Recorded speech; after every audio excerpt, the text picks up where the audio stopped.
Cuba a Nicaragua, Venezuela y Bolivia, el progresismo es y será progresismo hacia el dolor, parafraseando algunas de las sentencias más notables y devastadoras de Orwell en su clásico 1984. Decía, el poder no era un medio para el partido, sino era el fin en sí mismo, y nadie instaura una dictadura para salvaguardar una revolución, sino que la revolución se hace para instaurar una dictadura. Preguntaba Winston Smith en algún momento cómo fue la vida antes de la revolución, y me preguntaba yo en los últimos días cómo fue la vida antes de Castro, de Ortega, de Evo, de Chávez, de Maduro. Tras 20 años e incluso más de estos personajes que han delineado la vida política de sus países y que han sido también aliados incondicionales de los dictadores y criminales más brutales, respaldando, como hemos visto recientemente, a terroristas como Hamas o autócratas como Vladimir Putin, ¿de qué progresismo podemos hablar hoy en América Latina? Estos dictadores y regímenes a su vez son respaldados por progresistas populistas como el presidente López Obrador en México, como el presidente Gustavo Petro en Colombia. Quiero saludar a nuestros invitados en La Paz y en Buenos Aires. Andrés Cañizales, periodista y politólogo venezolano, quien se encuentra actualmente en Buenos Aires, y Raúl Peñaranda, periodista boliviano que se encuentra en La Paz, para conversar un poco primero sobre este tema de qué progresismo, viendo esta realidad, particularmente la de sus países, la de Venezuela y la de Bolivia, de qué progresismo podemos hablar hoy en América Latina, teniendo durante décadas a estos personajes apoltronados en el poder. Andrés. Bueno, muchísimas gracias, Clara, por esta oportunidad, por este espacio. Saludo también a Raúl Peñaranda, amigo, colega de varios proyectos hace unos cuantos años. Básicamente creo que tú en ese marco de presentación que hiciste, apuntabas a personas que dicen que van a hacer una revolución y eso es su manera de llegar al poder, pero que en realidad el fin es llegar al poder y hacerse del poder.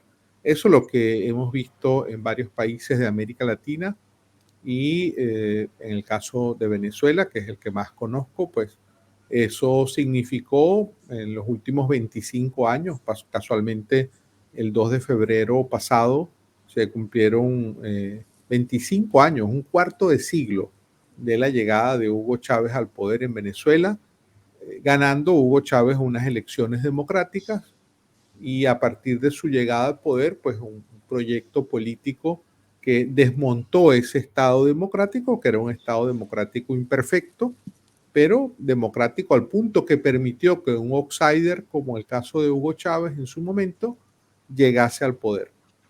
Hemos visto cómo grupos se han prácticamente apropiado del poder. Uno observa en el caso de Venezuela como un grupo, porque no hay otra manera de llamarlo, un grupo reducido de personas, se han ido alternando en distintos cargos públicos, en las más altas esferas.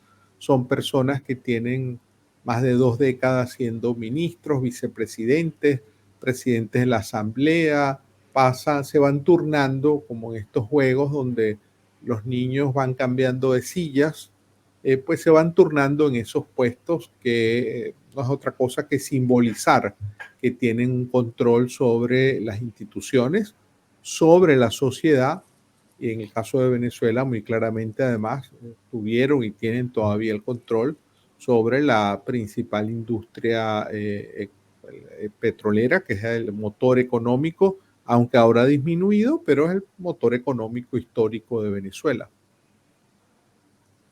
Muchas gracias, Andrés. Quiero ir a La Paz para preguntarle a Raúl de qué progresismo podemos hablar hoy en América Latina, viendo lo que hemos visto en las últimas décadas y pues que tu país no ha sido tampoco una excepción a ese progresismo tan rapaz y violento, brutal muchas veces también. Gracias por esta entrevista, querida Clara, y también un saludo a Andrés. Hace mucho que no lo veía, qué gusto estar en contacto con él, aunque sea así a la distancia.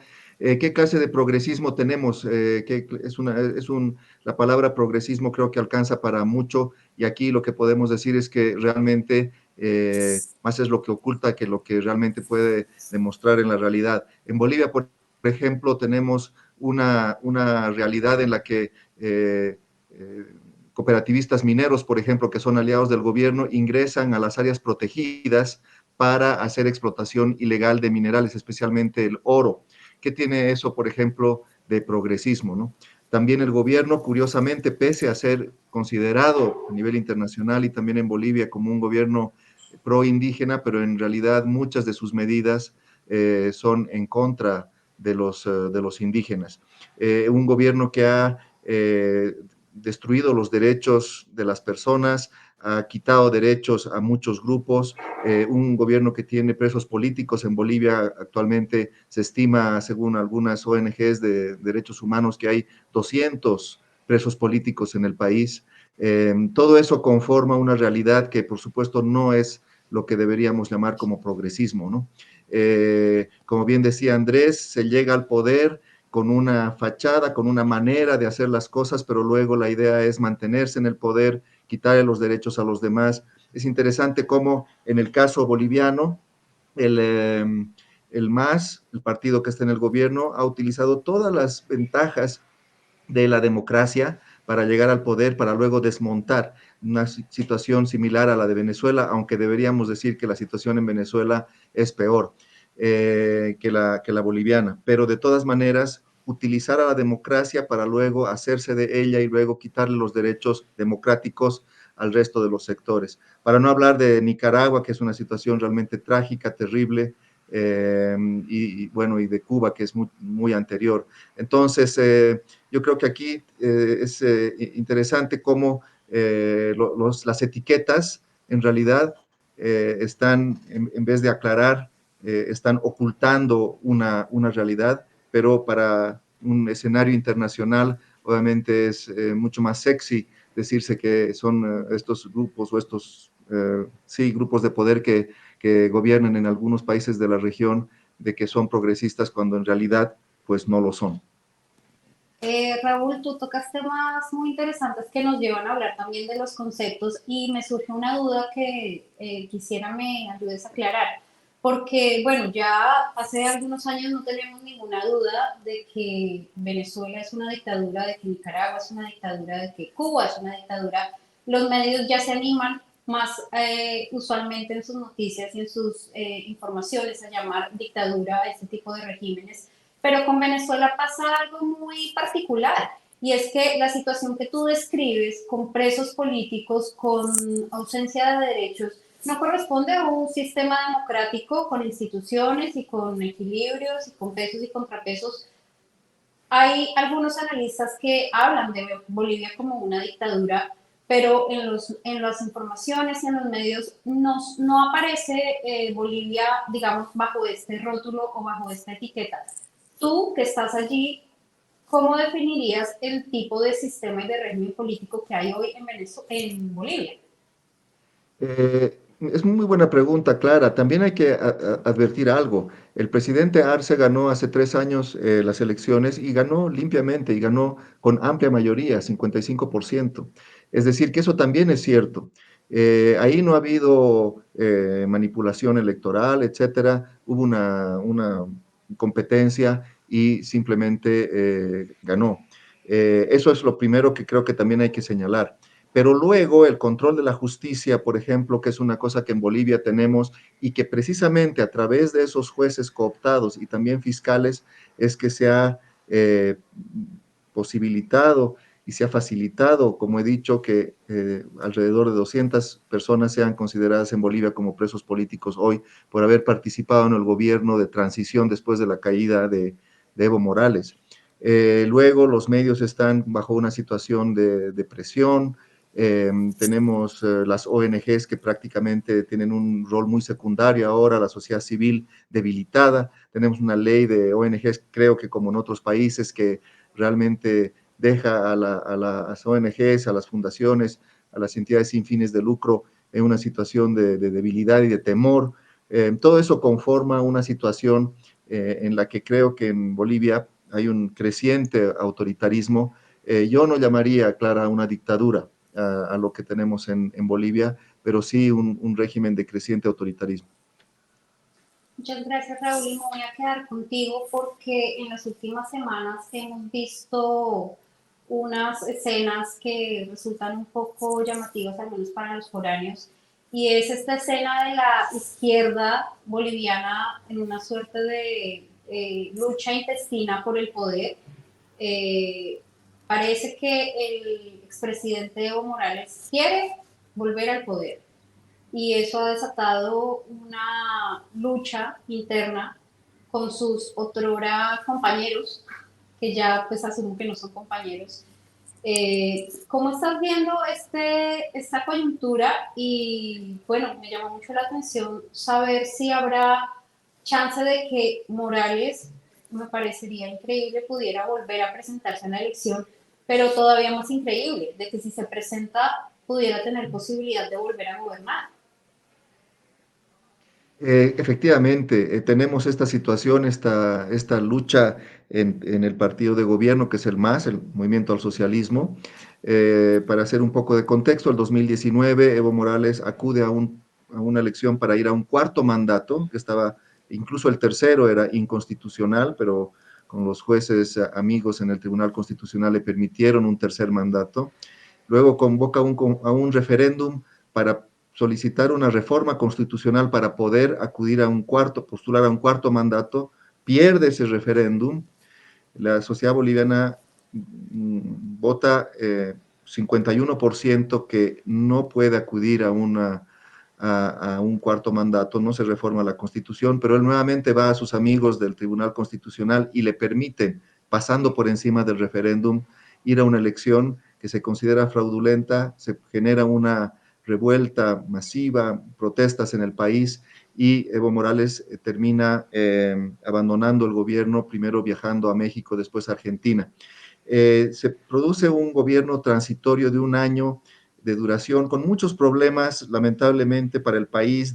También llega la pandemia, corrupción de este gobierno transitorio, también abusos a las libertades democráticas de este gobierno transitorio también, que era de un signo distinto, que podríamos llamar de derecha o de centro derecha, y vuelve el MAS al poder, pero Evo Morales no pudo candidatear entonces para las elecciones que se produjeron el 2020 y por lo tanto Evo Morales coloca a Luis Arce como su candidato, como su delfín, el presidente actual. Y el presidente actual, contra todo pronóstico, no se pensaba que podía suceder una situación así, gana con el resultado que ya les he señalado, 55%. Una sorpresa enorme para la sociedad boliviana de que nuevamente el MAS pudiera ganar con esa mayoría, pero lo hace, lo gana. Y ahí es donde Evo Morales pensaba que después del gobierno de Luis Arce, él podía considerarse como un candidato, porque todavía tenía y tiene una popularidad decreciente, pero todavía la tiene. Ha sido un presidente que ha gobernado 14 años en el país, tiene un respaldo popular, y él pensaba que después de Arce, Morales podía nuevamente gobernar. Pero lo que estaba esperando es que Arce diera una señal en el inicio de su gobierno de que no postularía a la reelección, pero Arce nunca dio esa señal, nunca dijo que no iba a postular. Más bien hace poco el vocero presidencial ha señalado que el presidente está considerando una posible postulación que es evidente para el resto de la ciudadanía, pero que el vocero acaba de señalarla hace poco. Y eso es lo que ha ocasionado esta tan fuerte pugna entre ambos, porque ambos quieren ser candidatos para el 2025 y ambos quieren ser candidatos con la sigla del MAS, que es un partido tan importante en el país. Entonces, esa es la pugna que tienen actualmente. Cada uno desea anular al otro para postular como candidato del MAS para el 2025. Interesante que el presidente es el líder con mayor aceptación popular ahora, y también en las encuestas se presenta como el político que con más chances electorales también. Evo Morales está bastante más abajo que el presidente Arce. Pero ese es el problema y ese es el origen de esta pugna tan fuerte entre ambos, donde realmente a nosotros los bolivianos nos sorprende cómo ex aliados, el presidente Arce fue durante el gobierno de los 14 años del gobierno de Morales, Arce fue 12 años su ministro de Economía. O sea, personas muy cercanas, muy amigos en su momento, que ahora son realmente enemigos casi irreconciliables. Un poco como la situación tal vez en Ecuador entre Correa y Lenín Moreno, más o menos así es la situación. La diferencia es que Evo Morales está en el país y termino con esto, perdón por una respuesta un poco extensa. Ahora esos mismos jueces que eran amigos de Evo Morales en el Tribunal Constitucional, como son jueces que no tienen ningún prestigio y son susceptibles de la influencia del poder, ahora son amigos más bien de Arce. Entonces, esos jueces del Tribunal Constitucional ahora han emitido un fallo, pero un poco ambiguo, señalando que Evo Morales no puede candidatear para las elecciones del 2025, que estaría inhabilitado. Pero es tan ambiguo el fallo que no se sabe exactamente si esta supuesta inhabilitación se va a mantener para el 2025. Bueno, de momento parece que no lo tendrá tan fácil el expresidente Morales. Estaremos observando qué sucede. Sin duda, pues es un panorama tan llamativo como preocupante. Andrés, quiero ir contigo a Buenos Aires para hablar de los eventos recientes en Venezuela, que siempre parece que ya no nos puede sorprender, pero bueno, sigue sucediendo. Vimos en las últimas semanas pues que el régimen de Nicolás Maduro ha intensificado su represión contra la oposición, también contra activistas de derechos humanos y pues que ha burlado el acuerdo que se suponía que tenía con la oposición para la realización de elecciones este año. Eh, Dicen los analistas que Maduro está buscando imponer un estado de excepción para no permitir la celebración de elecciones. ¿Cuál es tu análisis sobre la coyuntura venezolana? Bueno, creo que tú has apuntado algunos elementos, efectivamente, para uno mismo, que es mi caso, que vivo en Venezuela, que sigo el tema de lo que ocurre en Venezuela, pues uno nunca deja de sorprenderse con todas las distintas episodios que va teniendo una suerte de una telenovela sin fin, una historia sin fin, como se titulaba una famosa novela de décadas atrás. En el caso de lo que estamos viendo en este 2024, creo que ocurrió, digamos, probablemente un fallo de cálculo. El gobierno estaba a finales del año pasado, antes de las elecciones primarias de la oposición, estaba dispuesto a ir a unas elecciones. Se esperaba, creo que no solamente el gobierno de Venezuela, sino también probablemente Estados Unidos, en ese momento el señor Juan González como asesor de la Casa Blanca para el hemisferio occidental, quien mantuvo mucho diálogo muy cercano con el gobierno de Venezuela, pues se esperaba que probablemente el resultado de esas primarias fuese un resultado más competido, pero resultó siendo una enorme sorpresa que mayoritariamente, prácticamente el 99 de cada 10 personas que votaron en esas elecciones primarias de la oposición votaron por María Corina Machado, y creo que eso movió el tablero de juego. A partir de esas primarias, el discurso del gobierno cambió y empezó, digamos, a dinamitar cualquier posibilidad de que esas elecciones sean medianamente competitivas, por un lado, y por el otro lado, pues volvió, y lo hemos visto este año en particular, en estas primeras semanas del 2024, una política fuerte de represión, una narrativa de que se prepara una sonada, de que hay en preparación, que se prepara un magnicidio contra Maduro, que es, digamos, una narrativa que con mucha frecuencia ha usado el gobierno en el pasado. Ocurrió, sin embargo, creo que algo muy grave, que yo lo considero un punto de inflexión, que fue, digamos, la detención de la activista Rocío San Miguel. Rocío San Miguel es una de las figuras emblemáticas de la defensa de derechos humanos en Venezuela, una persona, yo personalmente la conozco por más de 20 años, es alguien que ha litigado ante el sistema interamericano, es una persona que es consultada con frecuencia por embajadas extranjeras en Venezuela, es una voz muy respetada en el país. Su detención es el caso, para mí, el caso más grave de detenciones de figuras de la sociedad civil, no figuras políticas, sino de figuras de la sociedad civil, y creo que marca un punto de inflexión y da una idea clara de que el gobierno está dispuesto a llevar a la cárcel a cualquier figura que tenga, digamos, una posición independiente o incómoda para los fines del gobierno de permanecer en el poder. Entre tanto, pues mantiene al mismo tiempo la inhabilitación sobre María Corina Machado, la principal figura opositora. Creo que es un juego donde por un lado no se quiere permitir que haya unas elecciones independientes y por el otro lado se le dice a la sociedad civil que es una sociedad civil debilitada pero activa, que tenga cuidado porque se puede seguir, digamos, el camino que ya tuvo Rocío San Miguel, quien está actualmente detenida, incluso incomunicada. Tuvo que intervenir la Embajada de España para que esa activista pudiera reunirse con su familia. Los abogados defensores, después de 10 días que se cumplen este 19 de febrero, no han podido reunirse con ella. Es un escándalo realmente lo que ha ocurrido. Entonces, todo ese clima habla, digamos, de una situación donde efectivamente el gobierno o puede propiciar una narrativa de que hay un estado de excepción. Yo creo que el gobierno va a jugar a que haya elecciones, es decir, no creo que las vaya a suspender, pero van a ser elecciones bajo un estado, digamos, muy particular.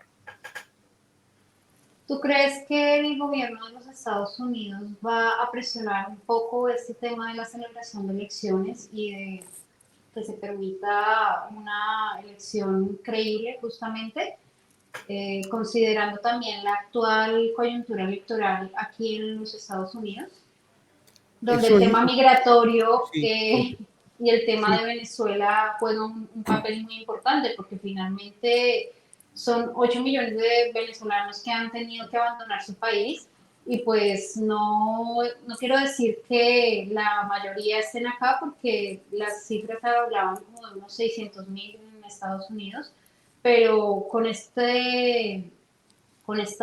cuestión de la elección presidencial en Estados Unidos, el tema que más se agita, para bien y para mal, es el tema migratorio. Entonces, finalmente, por una u otra razón, Venezuela también tiene que importar en esta coyuntura y al gobierno demócrata calculo que ahora le va a interesar más porque, digamos, lo hemos visto muy activo, por ejemplo, en temas como lo que sucedió con Hamas hace unos meses o con Ucrania, por supuesto, pero algunos creen que él debe presionar más a Venezuela. Sí, sin duda alguna ahí se mezclan varias cosas, está los propios intereses, digamos, energéticos de Estados Unidos. Muchos voceros de Estados Unidos claramente han hablado de la necesidad de restablecer puentes de comunicación con el régimen de Maduro para tener garantía de petróleo y gas en un contexto, digamos, internacional bastante complicado, ¿no? Donde pues tanto la situación entre Rusia, la invasión rusa a Ucrania y luego la crisis en el Medio Oriente, pues ponen en discusión o en duda ese suministro petrolero a Estados Unidos, suministro energético. Ese es el discurso que ha sostenido, que ha justificado al gobierno de Biden para decir por qué dialoga con el gobierno de Maduro, porque la gran novedad de los últimos meses es que hubo un diálogo, por lo menos hasta ahora, directo entre la Casa Blanca y el Palacio de Miraflores. Ese diálogo tenía como gran figura en el caso de Estados Unidos a Juan González, quien fungía como asesor de seguridad nacional para el hemisferio occidental. Recientemente se ha conocido que cesó en sus funciones el señor González. Juan González fue de alguna manera una figura polémica porque mantuvo posiciones de muchas concesiones al chavismo y de pocas contrapartes, o de no tener una actitud vigilante de que el chavismo cumpliera con la parte que le correspondía en los acuerdos. Así hemos No tenido incomodar al situaciones régimen. sí, bastante paradójicas se acuerdan que se van a liberar presos políticos y en realidad se liberaron algunos, los que tenían relación con Estados Unidos, pero el número de presos políticos en Venezuela lo que ha hecho es aumentar, por ejemplo. Y en relación con cómo se ve el tema de Venezuela, hay, digamos, una situación de una indefinición seria en Estados Unidos, en el gobierno de Biden, de qué hacer con el tema de Venezuela. Hay los sectores más progresistas, por decirlo de alguna manera, del Partido Demócrata, quieren que efectivamente salir de la era Trump y que por tanto se supriman todas las sanciones. Hay otros sectores, ahí estaba probablemente Juan González, que decían que las sanciones podían llevar a la democratización de Venezuela en la medida que se jugara una política de la zanahoria y el garrote, pero esto tampoco ha funcionado. El chavismo ha demostrado una enorme capacidad de adaptación, un cierto cinismo, porque en muchas reuniones se compromete a que va a realizar acciones de determinado tipo y luego no se cumplen, y al mismo tiempo están unidos por una amalgama muy fuerte que es su permanencia en el poder. Muchas de las figuras que hoy ocupan el poder en Venezuela saben que si hay un cambio en político, pues van a ser perseguidos por la justicia tanto nacional como internacional. Entonces tienen, digamos, un aliciente muy grande de permanecer en el poder para evitar ser llevados ante la justicia. Entonces creo que todos esos condimentos hacen bastante impredecible a mi modo de ver lo que pueda ocurrir este año en Venezuela. Desde mi punto de vista, el chavismo tiene una enorme posibilidad de permanecer en el poder. Estados Unidos, que debería tener un rol protagónico en empujar algún cambio en una dirección, está muy empantanado con los propios temas internos. Tú lo mencionabas, el tema migratorio. Allí sale el tema de Venezuela, pero lo que ha hecho Estados Unidos con el tema migratorio es más bien negociar con el chavismo la devolución a través de vuelos de repatriación de ciudadanos venezolanos que han ingresado sin documentación a Estados Unidos y son colocados en manos de el gobierno de Maduro. Una contradicción porque buena parte de los informes internacionales y de los propios informes de Estados Unidos hablan de que esa población está huyendo o de una crisis humanitaria compleja, tiene razones económicas, sociales de peso, o hay una cantidad importante de personas que tienen casos de solicitud de asilo o denuncian persecución, y aún así eso no se considera, no se está considerando y se les está devolviendo a Venezuela. Todo eso me hace prever a mí pues que Estados Unidos no tiene como un foco claro, está muy empantanado en temas que le afectan internamente, y en ese escenario pues el chavismo también juega sus propias cartas. Alguna gente pronostica que a lo mejor el gobierno, no se han anunciado la fecha de elecciones, pero alguna gente pronostica que probablemente las fechas de elecciones coincidan con las elecciones de Estados Unidos para que la gente no esté tan atenta a lo que pueda ocurrir dentro de Venezuela, dado el nivel mundial de atención que van a tener estas elecciones estadounidenses. Y es algo que tiene mucho sentido. Realmente no me extrañaría que si hacen algo, incluso si no son elecciones creíbles, pero alguna suerte de elección tenga lugar en esta fecha, porque les vendría de perlas que la atención mundial no esté centrada en un proceso viciado y sin garantías, sino en la elección de los Estados Unidos, que siempre acapara la atención a nivel global. Andrés, muchas gracias por explicarnos la coyuntura venezolana y lo que ha tenido lugar en estos meses. Raúl, no sé si quisieras agregar algo de lo que podríamos llegar a ver en los meses siguientes previos a la elección de 2025 en Bolivia antes de concluir nuestro programa. Sí, Clara, yo creo que la posibilidad de que tengamos dos candidatos del oficialismo, por así llamarlos, a Evo Morales y a Luis Arce, creo que abre una opción para alguna posibilidad democrática. En pocos momentos de estos últimos 18 años, el MAS llegó al poder por primera vez el 22 de enero pasado, hace 18 años, como digo, llegó al poder por primera vez, y creo que la posibilidad de que compitan Arce contra Morales y que se divida un voto y que se debiliten entre ellos, creo que abre esa posibilidad para que una opción democrática tenga alguna posibilidad de éxito electoral. Así que espero que eso sea así, todavía falta mucho, hay temor también de que a la venezolana en Bolivia el Tribunal Electoral o el Tribunal Constitucional empiece a inhabilitar a los candidatos de la oposición. Ya se ha intentado con Evo Morales, como he señalado, de una manera ambigua, no se conoce exactamente, hay que pedirle, se ha planteado que se debe pedir un fallo de aclaración al Tribunal Constitucional para ver el caso de Evo Morales, pero como sea, también hay la posibilidad de que otros candidatos de la oposición sean inhabilitados. Esperemos que eso no suceda y que podamos ir hacia el 2025 con elecciones libres, ojalá, y con la posibilidad de que alguna opción democrática pueda ganar la elección.